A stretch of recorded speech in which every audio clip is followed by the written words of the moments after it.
Hey everyone, what is going on? My name is Live, and in today's video, I'm going to be talking you guys through my Graze Sniper Build for Payday 2. This is using the brand new Graze skill that was added to the console versions of Payday 2 on Xbox One and PlayStation 4 a couple of weeks ago, and as a result, constructing a sniper build around that skill to try and make the most out of it and get a really good death sentence viable sniper build. Yes, you heard it correct, this is viable for death sentence. More and more of my builds are now, and I'm really happy about that, being able to get more that work on the highest difficulty. So if you want to pop this onto 1 down, or death sentence 1 down, whatever the hell you want to go for, this is the build for you. And unlike Grim Stoic, I think it works really well on most difficulties, so, or all of them, I should say, not even most. So it's a really nice build. I'm really a big fan of it, and for me, it's a build that I've been waiting to make for a long time. I've never been major on snipers in Payday 2, and I've never actually made a fully fledged sniper build that I've properly used, so this is a first for me. And as a result, if there's something you don't like, bear in mind, again, it's a first for me, and also, opinions are a thing. I have my preferences, you guys have yours, but regardless, as always, we're going to go through some skills, have a look at what we've picked up, then we'll go through my inventory,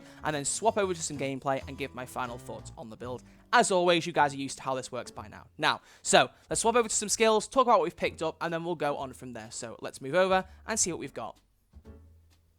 Okay, so what I'm going to do is, just like last time, I'll go through every single skill, and then I'll pick out any ones that need any specific discussion after that. I feel like that's a better way to run this whole skill section of the build video, because in the past, stopping at every single skill to explain why I've picked up every single one gets a bit boring, a bit repetitive, so I'm only going to focus on the ones that really need explaining. So, let's go through the skills. So, starting with Mastermind, we got Basic Combat Medic, Aced Quick Fix, Aced Combat Doctor, and Aced Inspire.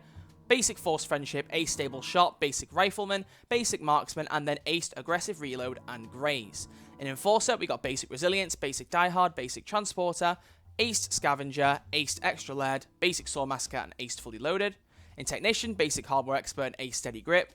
In Ghost, Aced Duck and Cover, Basic Parkour, and then Basic Second Wind and Optical Illusions. And finally, in Fugitive, Aced 9 Lives, Aced Swan Song, and Basic Running from Death. Let's go through a few things, though, that I feel are key to explain in this situation. So, let's start off by explaining the Graze skill. Now, the Graze skill, as you would expect for a build like this, is based solely around the use of sniper rifles, and it makes them far more effective when shooting police officers. So, let's read the skill through and then talk about it after that. It says at the basic level, snipers that hit their target deal 20% of the damage dealt in a 100 centimeter radius around the bullet trajectory. The Ace version then says if a bullet would headshot kill someone, the Graze skill will deal 100% of the weapon's damage instead of 20. So the best way to look at this is with an example. Let's imagine we have two police officers right next to each other within a 100 centimeter radius, so they're very close together and they're both shooting at you. If you hit one of the targets with your sniper rifle at the basic level of this skill, 20% of the damage that was applied to the cop that you shot will also be applied as an aura effect to the cop next to him, and that happens to as many cops that are within that radius. If you have like a cluster of 4 or 5, all within that 100 centimeter radius of who you hit, they'll all take that 20% damage as well. The Ace version, however, is a lot better. If the bullet would have headshot killed the cop, regardless of whether or not you shot them in the head, it doesn't matter about that. You can shoot them in the body, shoot them in the toe, shoot them in the crotch, wherever the hell you want to shoot them, I don't know, whatever you fancy. But if it would have headshot killed them, then it will deal the full damage that cop took to every single cop around them.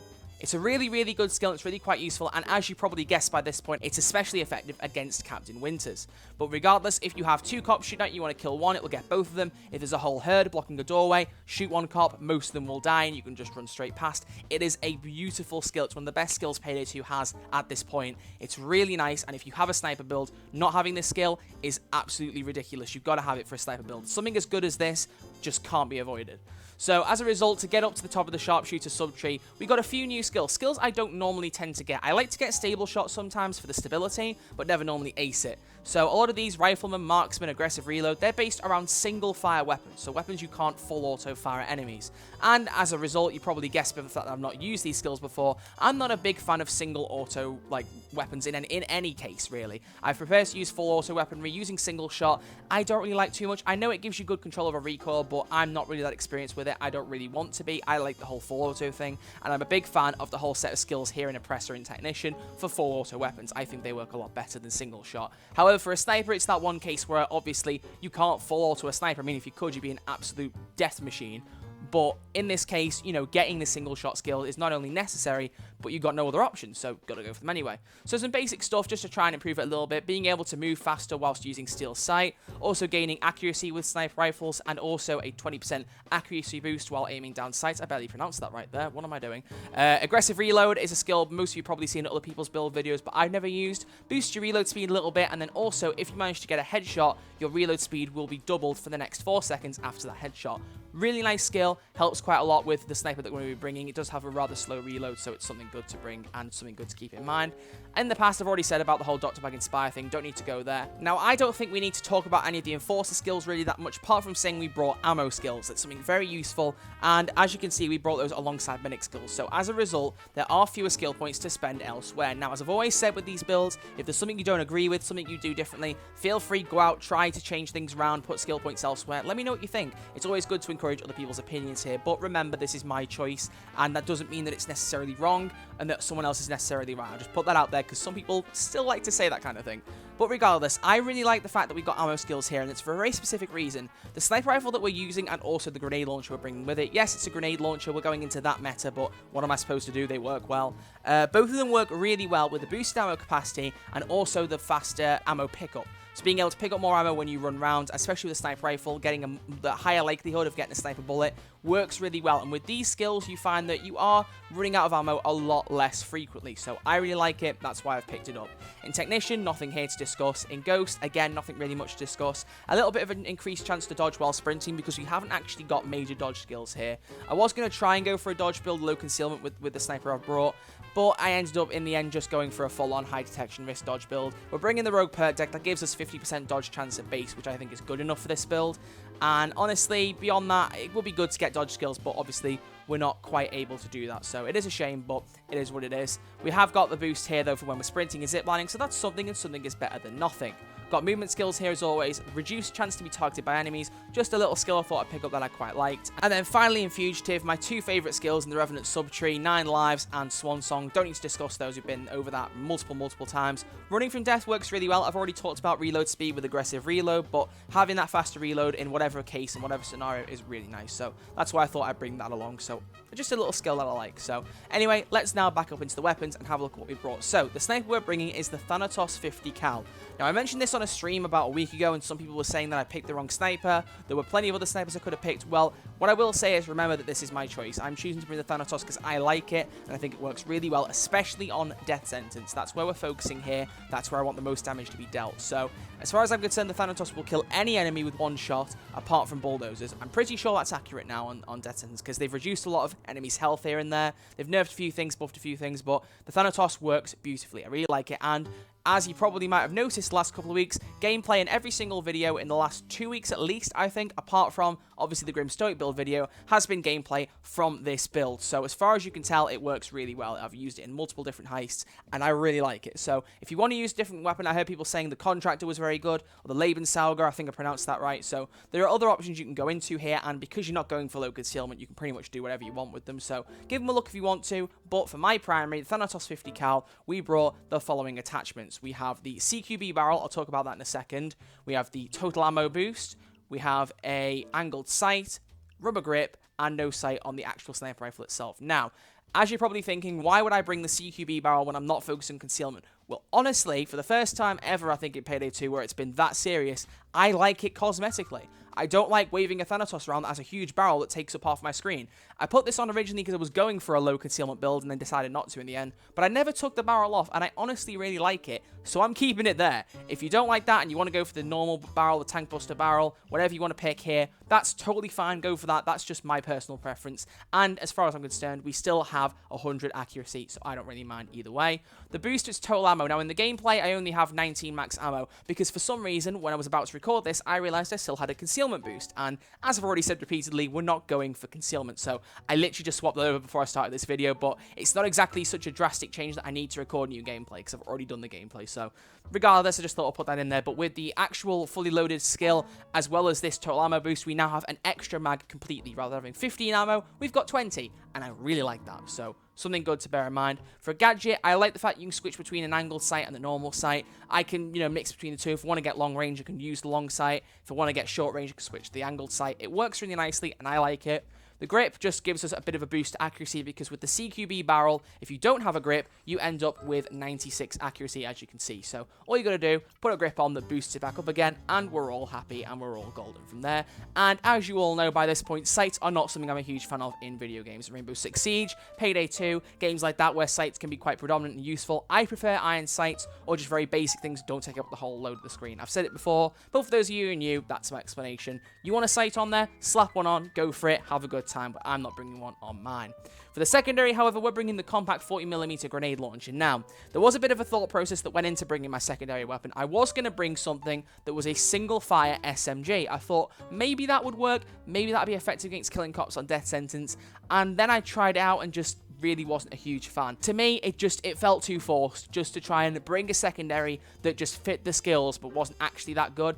Tried a few around, messed around with a few SMGs, and I wasn't too keen. So for me, bringing a standard grenade launcher that does the damage that it does works really well in death sentence. So if you happen to be out of ammo with your sniper rifle, or you just want to switch to your secondary, pop a compact 40mm grenade launcher, completely free of stutters. I would hope one of my videos will be one day, but it's completely free and it's not requiring of any DLC, and it's really, really slick and good to use. So if you're not someone who owns the Wolfpack DLC the way I do with the China Puff, the compact 40mm is just as good, in fact better in terms of its damage. Yep, has a reduced mag capacity and a slower rate of fire, but I really don't notice the rate of fire. It's already slow enough as it is. And honestly, having the one in there, just the one magazine slot rather than three, you don't notice too much of a difference. It sounds stupid, but you just don't. At least I don't think so. So good one to bring along, in my opinion. Melee, as always, electrical brass knuckles, throwing knife, throwable, rogue perk deck, two-piece suit, and a doctor bag. And that sums up the build. So, we're going to go into some gameplay now. I'm going to give a few more thoughts on the build in general, and just give my ideas on what I think of it as a whole. So let's jump into that, and see what we think.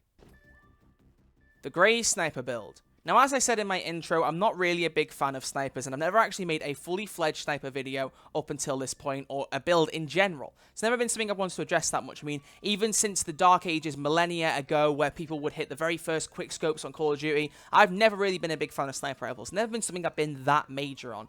And it translates into most games, and honestly, with Payday 2, I thought sniper rifles surely aren't the best weapon you can use. I'm just going to leave them alone for a bit, but with the addition of Graze and the mental power that it gives you, I thought enough was enough. Let's make a build and see how good they can really be. And honestly, I was very, very pleasantly surprised with this build. I thought it would be an interesting experiment to make, an interesting build video, but then I actually used it for a bit and was really, really impressed by it. So here we are, making the build video for you guys to see what you all think. Now, pros and cons of it. Now, because it's a sniper rifle, you don't have a great deal of ammo. However, you can say, conversely to that, every shot you land, bearing in mind if it's not a bulldozer, will kill your target, provided you actually hit them. I mean, that is, without question.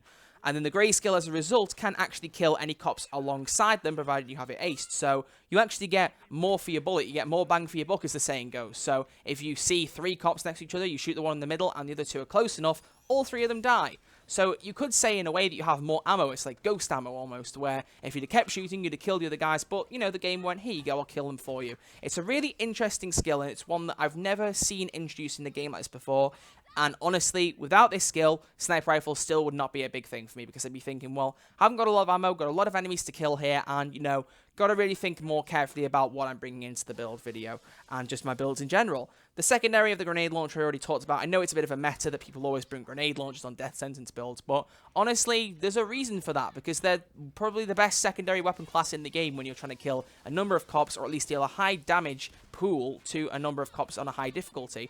It works really well, and as a result, I think it went really well with the sniper rifle. As I said, tried a single-fire SMG, and just wasn't really impressed enough to keep it into the build. So, there you go, that explains that. But beyond that, there isn't really a great deal else to talk about. The build pretty much speaks for itself. It's not one that has a great deal of pros and cons, but as always, I want to know what you guys think. So, what are your opinions on this build? Because personally for me, as I've said, I've been pleasantly surprised, but I'm not major on snipers. Everyone has their own kind of thing they focus on. They like shotgun builds, pistol builds, SMG builds. Everyone has a focus, but for me, sniper rifles have never been something I've been major on. However, the fact that I've brought this build out, used the highest damage sniper rifle, which has thousands of points of damage per hit on a cop, and bear in mind, not everyone likes the Thanatos. Some people prefer other sniper rifles, but for me, it's just an absolute tank of a build, and I'm really impressed with it. But I want to know what you guys think. So what do you think are the good and bad sides of this build? Are there things you would change? Let me know down in the comment section below. As always, please suggest any changes constructively. Please do not be offensive to anyone else in the comment section about it. As always, you guys have been brilliant recently, and I'm only saying it to make sure it continues, because you guys have been really, really good to each other and to me as well, and I appreciate that. So other than that, that sums up today's build video. So I want to know, as I've already said, all your opinions down below. If you are new to the channel, please do consider subscribing. We're trying to get to 4,000 subscribers in the next couple of weeks, and it's, you know, looking more and more likely to be happening very soon. So help along with that, and I will love your faces forever. But other than that, if you have enjoyed this video, please do give it a thumbs up. As always, it is very, very much appreciated. And as always, if you have any build ideas for future videos, please do feel free to leave those in the comments section below. I will tell you now that I have no more build videos in the works at this moment. I'll be working on a couple hopefully very soon. Try and think of some new ones to bring out for you guys. But right now, I've got no ideas. So I would very much appreciate some community feedback, some community ideas, some suggestions for what you'd like to see. As always, focus on a specific weapon, or go for some kind of character from a film, TV program, whatever you might like to see. Let me know down in the comment section below, and you never know, your idea could end up being my next build video. So other than that, thank you all very much for watching. As I've said, very much appreciated. And guys, other than that, I'll see you all with a brand new video on Friday. Take it easy.